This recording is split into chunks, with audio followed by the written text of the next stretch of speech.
അങ്ങനെ ശശി തരൂരിനെ കോൺഗ്രസ് അങ്ങ് എടുത്തു. അതോ തിരിച്ചുമാകാം. എന്തായാലും തരൂരിനെ ഇനി നെഞ്ചേറ്റി ലാളിക്കാൻ തന്നെ തീർച്ചപ്പെടുത്തിയിരിക്കുകയാണ് കോൺഗ്രസ്. ഇവിടുത്തെ കോൺഗ്രസ് അല്ല, അങ്ങ് ഹൈക്കമാൻഡ്. അവിടുന്ന് ഉത്തരവ് വന്നാൽ പിന്നെ ഇവിടുത്തെ ഏമാന്മാർക്ക് അനുസരിച്ചല്ലേ പറ്റുകയുള്ളൂ. പിന്നെ ഉടുത്തിരിക്കുന്ന മുണ്ടരയിൽ ചുറ്റി ഓച്ചാനിച്ച് നിൽക്കും. അങ്ങനെ ഹൈക്കമാൻഡ് ആജ്ഞാപിച്ചിട്ടാണല്ലോ 2009 ഇങ്ങോട്ടേക്ക് വന്നത്. അന്ന് ഇവിടുത്തെ കോൺഗ്രസ് നേതാക്കന്മാരൊക്കെ ചോദിച്ചു, ഈ സാധനത്തെ എവിടുന്ന് കെട്ടിയിറക്കിയിരിക്കുന്നു, മലയാളം അറിയില്ലല്ലോ, ഇതാരാണ് എന്നൊക്കെ പറഞ്ഞ്. ഈ ശശി തരൂർ ആരെ, എഴുത്തുകാരനാണോ പ്രഭാഷകനാണോ, പിന്നെ അതൊന്നും ഈ കോൺഗ്രസ്സുകാരന്മാർക്ക് അറിയത്തില്ലല്ലോ. പുസ്തകം വായനയും കാര്യങ്ങളൊന്നും ഇല്ലല്ലോ. ആടറിയുമോ അങ്ങാടി എന്നൊരു ചൊല്ലില്ലേ, അതുപോലെ കോൺഗ്രസ്സുകാരുടെ കാര്യം. പിന്നെയാണ് മനസ്സിലായത് ആള് വലിയ പുള്ളിയാണ്. പിന്നെ ഹൈക്കമാൻഡിന്റെ ആജ്ഞയും കൂടെ ആയിക്കഴിഞ്ഞപ്പോൾ നെഞ്ചോട് ചേർത്തു. ശശി തരൂരല്ലേ, വലിയ ആസ്തിയുള്ള ആളുമാണ്, പണവും ഒഴുകാൻ തുടങ്ങി. പിന്നെ ഈ അലസന്മാരായി കതറിട്ട് നടക്കുന്ന കോൺഗ്രസ്സുകാരെല്ലാം കുറെ പേര് ചുറ്റിപ്പറ്റിയൊക്കെ നിന്നു. ശശി തരൂരിന്റെ ആ ഒരു പ്രൊഫൈല് കേരളം എന്തായാലും അങ്ങ് ഏറ്റെടുത്തു. തിരുവനന്തപുരത്ത് 4 തവണത്തെ വിജയം. ഏറ്റവും അവസാനം വന്നിട്ട് അദ്ദേഹം നരേന്ദ്രമോദിയെ പ്രകീർത്തിക്കുന്നു. ഓപ്പറേഷൻ സിന്ദൂർ ലോകമെമ്പാടും അറിയിക്കുന്നതിന് വേണ്ടിയിട്ട് ഇന്ത്യയിൽ നിന്ന് വിദേശത്തേക്ക് പോയ ടീമിനെ നയിക്കുന്ന ആളായി മാറുന്നു. നരേന്ദ്രമോദിയും ഈ തരൂരിനെ വേണ്ട രീതിയിൽ വാഴ്ത്തുന്നു. പ്രഗത്ഭനായ MP എന്നൊക്കെയുള്ള രീതിയിൽ തന്നെ എത്തി. അങ്ങനെ കോൺഗ്രസ് കുറച്ച് അകൽച്ച പാലിച്ച് നിൽക്കുകയായിരുന്നു. കേരളത്തിലെ കോൺഗ്രസ്സുകാർ ഇദ്ദേഹത്തെ ഒരിടത്തും വിളിക്കുന്നില്ലായിരുന്നു കഴിഞ്ഞ ഒരു 6-7 മാസമായിട്ട്. ഏറ്റവും അവസാനം ഉപതെരഞ്ഞെടുപ്പ് നടന്ന നിലമ്പൂരിൽ പോലും അങ്ങോട്ട് വിളിച്ചില്ല. കാരണം അങ്ങോട്ട് വിളിച്ചാൽ അവിടെ ഇങ്ങനെ UDF എല്ലാം കൂടെ ഒറ്റക്കെട്ടായി നിന്ന് പ്രവർത്തിച്ചുകൊണ്ടിരിക്കുകയാണ്. അവിടെ വന്ന് നരേന്ദ്രമോദിയെ പറ്റി പുകഴ്ത്തി പറഞ്ഞു കഴിഞ്ഞാൽ തീർന്നില്ലേ, ഉള്ള കഞ്ഞി കൂടെ പാറ്റയിടും. അത് വേണ്ട എന്ന് വിചാരിച്ച് അങ്ങോട്ടേക്ക് കയറ്റിയില്ല. ഇവിടെ മുരളീധരൻ പറഞ്ഞ് തിരുവനന്തപുരത്ത് കാല് കുത്തിയാൽ തല്ലി ഓടിക്കുമെന്ന്. അത്തരത്തിലായി. മുരളീധരന് വിചാരിച്ചു തരൂര് BJP-യിലേക്ക് പോകും, അപ്പോൾ ഒരു ഉപതെരഞ്ഞെടുപ്പ് വരും, അപ്പോൾ ഇവിടെ തിരുവനന്തപുരത്ത് സ്ഥാനാർത്ഥിയാകാമെന്ന്. എപ്പോഴും BJP-യുടെ അതിശക്തമായ മത്സരം നടക്കുന്നിടത്ത് കോൺഗ്രസിന്റെ സ്ഥാനാർത്ഥി എന്ന് പറയുന്നത് മുരളീധരനായിരിക്കും. നേമത്തും തൃശ്ശൂരിലും ഒക്കെ നമ്മൾ മുരളീധരന്റെ പയറ്റാണ് നമ്മൾ കണ്ടത്. അപ്പോൾ എന്തായാലും അങ്ങനെ തരൂര് ഇങ്ങനെയൊക്കെ അങ്ങ് മാറിക്കഴിഞ്ഞപ്പോൾ തരൂരിനെ ഇങ്ങോട്ട് അടുപ്പിക്കാത്ത സ്ഥിതിയിലും എത്തി. പക്ഷെ ഇപ്പോൾ ഹൈക്കമാൻഡ് പറഞ്ഞിരിക്കുകയാണ്, തരൂര് കേരളത്തിലെ കാര്യങ്ങളിൽ ഇടപെടണം. ഇവിടുത്തെ 2 തെരഞ്ഞെടുപ്പാണ് മുമ്പിൽ നിൽക്കുന്നത്. ഈ തെരഞ്ഞെടുപ്പ് മുമ്പിൽ നിൽക്കുന്ന സമയത്ത് കേരളത്തിലെ കോൺഗ്രസ്സുകാരിൽ നിന്ന് വേണ്ടത്ര തരത്തിലുള്ള പ്രവർത്തനം ഉണ്ടാകുന്നില്ല. അലസന്മാരായി മുമ്പോട്ട് പോവുകയാണ്. അതുകൊണ്ട് പ്രചാരണ സമിതിയുടെ ചെയർമാൻ സ്ഥാനത്ത് നിന്നുകൊണ്ട് പ്രവർത്തിക്കണം. കോൺഗ്രസ് നേതൃത്വത്തിന് മനസ്സിലായി, തരൂരിനെ മുന്നിൽ നിർത്തിയാൽ ചിലപ്പോൾ കാര്യങ്ങൾ നേടാം. അല്ലാതെ ഇവിടെ ഈ മുഖ്യമന്ത്രി കസേരയ്ക്ക് വേണ്ടി അടിപിടി കൂടിക്കൊണ്ടിരിക്കുന്നവരെയും കൊണ്ട് പോയാൽ ഭരണം കിട്ടാനുള്ള സാധ്യത ഇല്ല. ഇനി 5 വർഷം കൂടി പുറത്തു നിൽക്കേണ്ടി വരും. അതോടുകൂടി കോൺഗ്രസ് ഇല്ലാതാകും. UDF-ഉം സ്വയം പിരിഞ്ഞു പോകുന്ന അവസ്ഥയിലേക്ക് എത്തിച്ചേരുമെന്ന് മനസ്സിലായി. അതുകൊണ്ടാണ് തരൂരിനെ ഇറക്കിയിരിക്കുന്നത്. തരൂരിനെ രാഹുൽ ഗാന്ധിയൊക്കെ അകറ്റി നിർത്തിയിരിക്കുകയല്ലായിരുന്നു. ഈ ഓപ്പറേഷൻ സിന്ദൂറിൽ രാജ്യത്തെ പ്രകീർത്തിച്ചതിന്റെ പേരിൽ, നരേന്ദ്രമോദിയെ പ്രകീർത്തിച്ചതിന്റെ പേരിൽ ഇപ്പോൾ വിദേശകാര്യ സ്റ്റാൻഡിംഗ് കമ്മിറ്റി ചെയർമാൻ കൂടിയാണ് തരൂര്. അത് കോൺഗ്രസിന് കൊടുത്തിരിക്കുന്നതാണ് ഈ വിദേശകാര്യ സ്റ്റാൻഡിംഗ് കമ്മിറ്റി ചെയർമാൻ. അത് വീണ്ടും തരൂരിലേക്ക് വന്നിരിക്കുന്നു. അപ്പൊ തരൂരിലേക്ക് വീണ്ടും വരണമെന്നുണ്ടെങ്കിൽ കോൺഗ്രസ് നേതൃത്വം ഹൈക്കമാൻഡ് തരൂരിനെ അംഗീകരിച്ചിരിക്കുന്നു.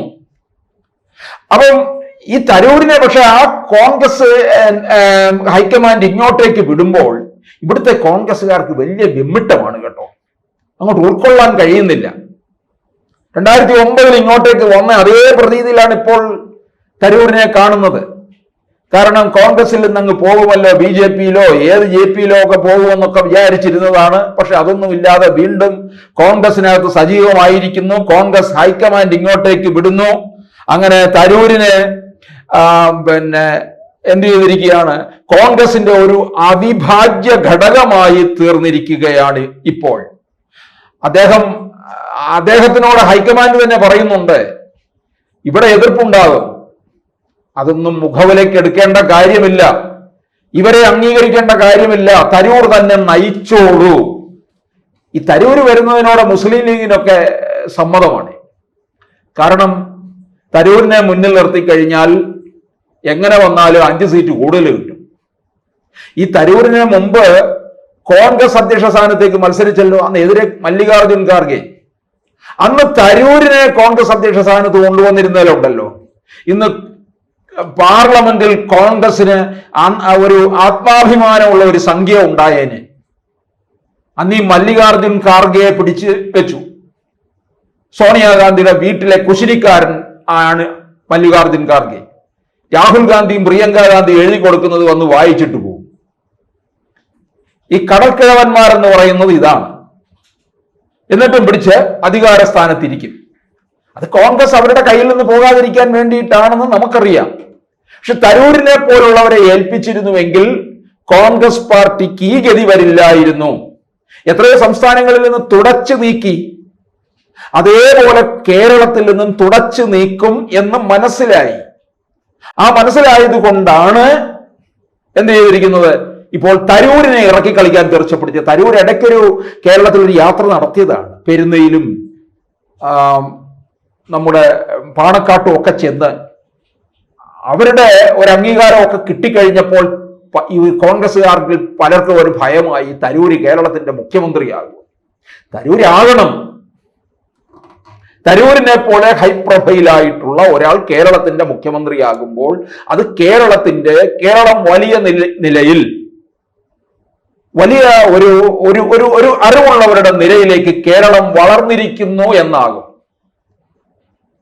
ഈ CPM-ന്റെ കെടുകാര്യസ്ഥതയും ഹുങ്കും അതിൽ നിന്നൊക്കെ മാറി കേരളത്തിലെ ഭരണ നേതൃത്വം വേറൊരു തലത്തിലേക്ക് മാറും. നമുക്കറിയാം, പുതിയ നേതൃത്വത്തിൽ വരുന്നവര് ഒക്കെ തന്നെ വളരെ ഹൈടെക് ആയിട്ടുള്ളവരാണ്. അത്തരത്തിലുള്ള ഒരാളാണ് തരൂര്. കോൺഗ്രസിനകത്തെ പല രീതികളും മാറേണ്ടതുണ്ട്. പുതിയ നേതൃത്വം വരുന്നുണ്ട്. ആ നേതൃത്വം പലതരത്തിലും ഗുണമേ ചെയ്യത്തുള്ളൂ. അതുകൊണ്ടാണ് ശശി തരൂരിനെ പോലുള്ള ഒരാള് ഹൈക്കമാൻഡ് ഇങ്ങോട്ടേക്ക് ഇറക്കിയിരിക്കുന്നതിന്റെ കാര്യം അതാണ്. കാരണം തരൂർ കോൺഗ്രസിന്റെ അവിഭാജ്യ ഘടകമായി തീർന്നിരിക്കുകയാണ് ഇപ്പോൾ.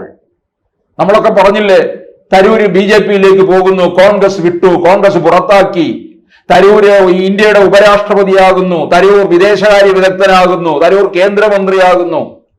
എന്തെല്ലാം സ്ഥാനമാനങ്ങള് തരൂരിന് ഓരോരുത്തർ കൊടുത്തോണ്ടിരുന്നു. പക്ഷെ തരൂര് പോയില്ല, തരൂരെങ്ങും പോയില്ല. തരൂര് പറഞ്ഞത്, ഞാൻ രാജ്യത്തെ സ്നേഹിക്കുന്നു, ദേശസ്നേഹിയാണ്. അതുകൊണ്ട് ചില കാര്യങ്ങളിൽ പ്രധാനമന്ത്രിയെ പ്രശംസിച്ചു. അല്ലാതെ BJP-യുടെ ആശയത്തെ ഒന്നും അല്ല ഞാൻ പറഞ്ഞത്, പ്രധാനമന്ത്രിയെയാണ് പ്രശംസിച്ചത്. അപ്പോൾ അതിലാണ് തരൂര് വെട്ടിലായി നിന്നത്. തരൂര് വെട്ടിലായില്ല, കോൺഗ്രസ് വെട്ടിലായി. അതാണ് സംഭവിച്ചത്. കോൺഗ്രസിനെ പ്രതിരോധത്തിലാണ്. അതുകൊണ്ടാണ് ഇപ്പോൾ ഇവിടുത്തെ കോൺഗ്രസ്സുകാർക്ക് ഭയം. 2 തെരഞ്ഞെടുപ്പ് നിൽക്കുമ്പോൾ ഈ തെരഞ്ഞെടുപ്പ് വേളയിൽ പ്രചാരണ സമിതിയുടെ ചെയർമാനാക്കുകയും ഇവിടെ വന്ന് എന്തെങ്കിലുമൊക്കെ പറഞ്ഞു പോയാൽ, നാവിൽ നിന്ന് വീണു കഴിഞ്ഞാൽ പിന്നെ ഒരു രക്ഷയുമില്ലല്ലോ. മോദിയെ പ്രകീർത്തിച്ചാൽ പോരെ, തീർന്നു. അങ്ങനെ ഉണ്ടായാൽ തെരഞ്ഞെടുപ്പിന് അത് ശക്തമായ തിരിച്ചടിയാകില്ലേ എന്ന് സംശയിക്കുന്നു. ഹൈക്കമാൻഡ് എന്തായാലും കാര്യങ്ങൾ നീങ്ങിയത് വളരെ നന്നായി. ഒരുപക്ഷെ കേരളത്തിന്റെ ഈ പോക്കിൽ ഈ നേതൃത്വത്തെ എനിക്ക് തോന്നുന്നു ലീഗിന്റെ ഒരു ഇടപെടൽ ഇതിനകത്ത് ഉണ്ടാകാം. ലീഗ് ഇതിനകത്ത് കളിച്ചിട്ടുണ്ട്.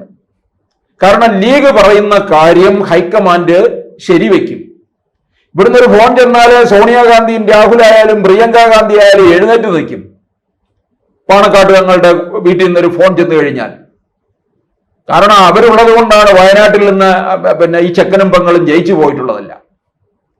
അതുകൊണ്ട് തരൂരിനെ കൊണ്ടുവന്നു കഴിഞ്ഞാൽ പാർട്ടിക്ക് അത് ഗുണം ചെയ്യും. കേരളത്തിൽ അധികാരം പിടിക്കാൻ പറ്റിയ വഴിയാണ്. ഭരണവിരുദ്ധ വികാരമുണ്ട്. CPM എല്ലാ തരത്തിലും കൂടി വോട്ട് സമാഹരിക്കാനുള്ള തന്ത്രപൂർവമായ നീക്കമാണ് നടത്തിക്കൊണ്ടിരിക്കുന്നത്. ഹൈന്ദവ വോട്ടുകളെ മുഴുവൻ സമാഹരിച്ചുകൊണ്ടിരിക്കുകയാണ്. അങ്ങനെ സമാഹരണം നടത്തുമ്പോൾ അത് വലിയ തിരിച്ചടിയിലേക്ക് വീണ്ടും പോകുമോ എന്ന് സംശയിക്കുന്നു. പ്രത്യേകിച്ച് BJP കേരളത്തിൽ സ്പേസ് ഉണ്ടാക്കുകയാണ്. കുറഞ്ഞത് 5 സീറ്റുമായിട്ട് പോകുന്നു. ഇതാരുടേതായിരിക്കും? UDFന്റെ മണ്ഡലത്തിലെ തന്നെയായിരിക്കും പോവുക. അതുപോലെ തന്നെ മറ്റു പലയിടങ്ങളിലെ അതിശക്തമായ മത്സരമായിരിക്കും നടക്കുന്നത്. അവിടെ കോൺഗ്രസിന് വോട്ട് കുറയും. ആ കുറയുന്നത് നന്നായിട്ട് ബാധിക്കും UDFന്. ഇതൊക്കെ മനസ്സിലാക്കിയിട്ടാണ് തരൂരിനെ ഇറക്കിയിരിക്കുന്നത്.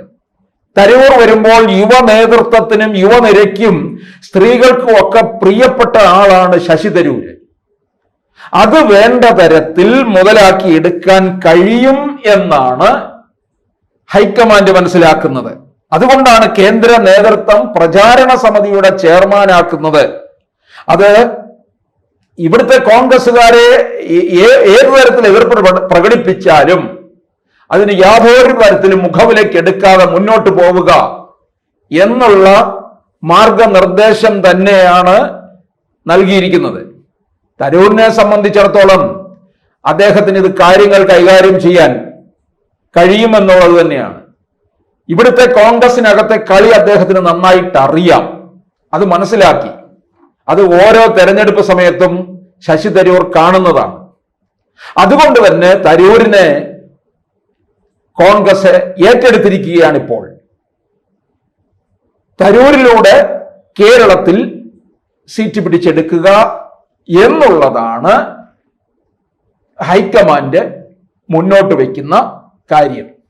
ആ നീക്കം വിജയിക്കും എന്ന് കോൺഗ്രസ് നേതൃത്വത്തിലുള്ള ഉന്നതന്മാർക്കും അറിയാം. ഇത് ഇന്ത്യയിലെ പല സംസ്ഥാനങ്ങളിലും ഗതികെട്ട് കിടക്കുകയാണ്. ഒരു രക്ഷയുമില്ലാതെ മേൽവിലാസം തന്നെ ഇല്ലാതായിപ്പോയി. അപ്പോൾ കേരളത്തിൽ നിൽക്കുന്ന അല്പമുള്ള ഒരു ഇടമുണ്ട്.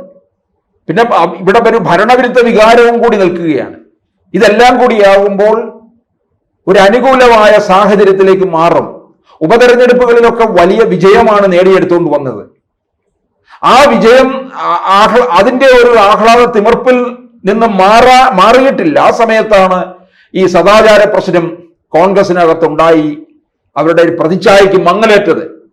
അതൊക്കെ കൊണ്ടുകൂടിയാണ് തരൂരിനെ ഇറക്കി ഇവിടം പിടിച്ചെടുക്കുക എന്നുള്ള ലക്ഷ്യത്തോടു കൂടി തന്നെ കോൺഗ്രസ് ഹൈക്കമാൻഡ് മുന്നോട്ട് നീങ്ങുന്നത്.